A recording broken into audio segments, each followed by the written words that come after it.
8 de janeiro de 2023 e tudo que eles não querem que você saiba. Você já sabe do que eu vou tratar aqui mais uma vez, não é? É com dor que precisamos nos manifestar dessa forma. Algumas coisas precisam doer hoje, precisam doer agora para que não doam nunca mais. Agora pensem comigo. Se contar a dor dessas pessoas nos incomoda, imagina nelas, ou nos amigos, ou ainda pior, na família. Entenda que se faz necessário contar sobre a dor de alguns para que as injustiças não sejam nunca mais esquecidas e nem muito menos frequentes.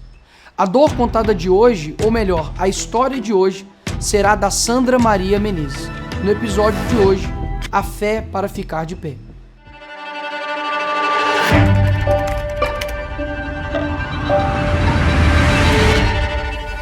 Eu, Sandra Maria Menezes, nasci em São Paulo, capital, resido no mesmo endereço há 49 anos.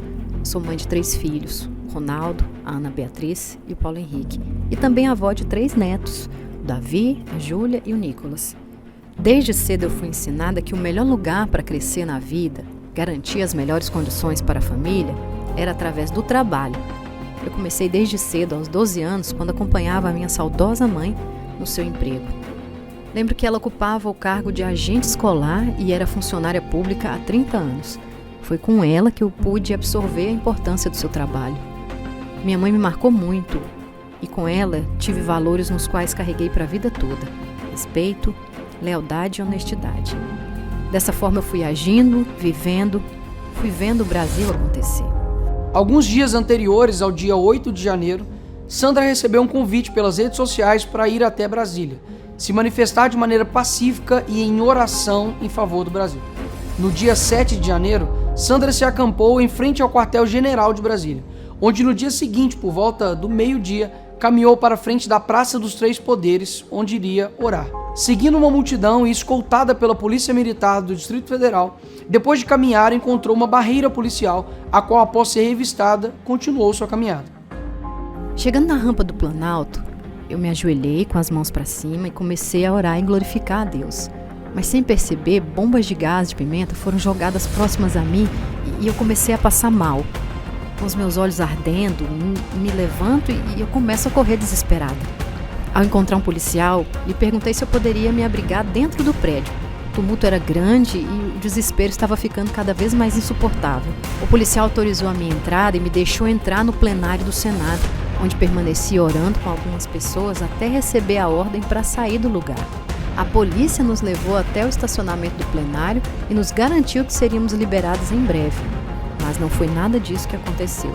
Nós recebemos voz de prisão e fomos encaminhados para uma sala sem cadeira, sem alimentação, o que me desencadeou uma crise de ansiedade.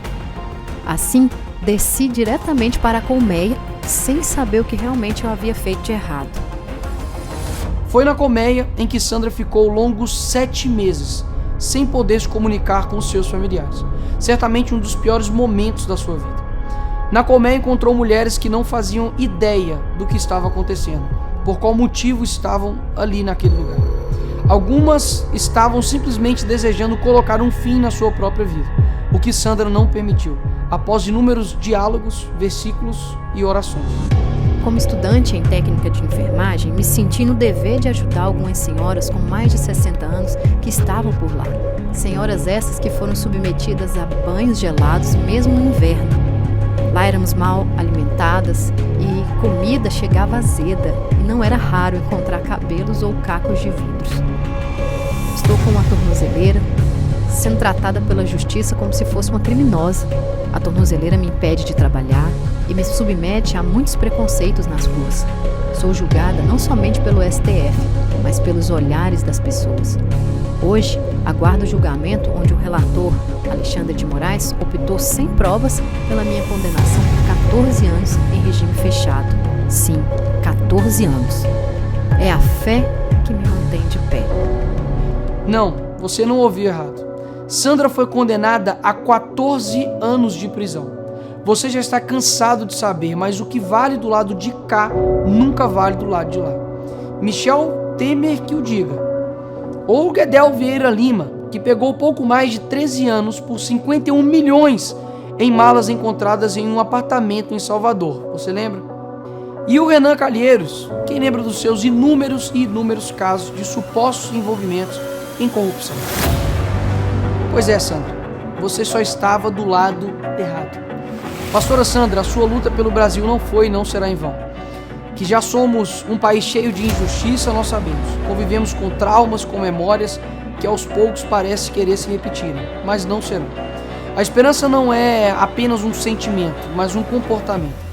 O Brasil não é uma piada, o povo não será uma marionete na mão daqueles que detêm uma caneta na mão. A sua grande vitória, Brasil, não é quem está ou quem alcança o poder, mas principalmente daqueles que acordam cedo para criar, estruturar e garantir um futuro melhor para sua família e para os seus filhos. Nunca se esqueça, Brasil, que dos filhos desse solo és mãe gentil. E o que seria então uma mãe se não aquela capaz de dar proteção? Não importa se do lado de lá existe um teatro sendo encenado, um ciclo sendo armado, um roteiro sendo escrito contra você, Brasil.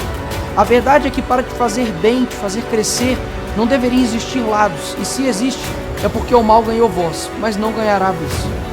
É assim que você verá que um filho teu não foge à luta. Não sei o que seria da gente sem ela ali dentro. Não foi fácil, não tá sendo fácil, mas graças a Deus de ter colocado ela no nosso caminho. Porque se não fosse ela ali dentro, a gente não tinha aguentado.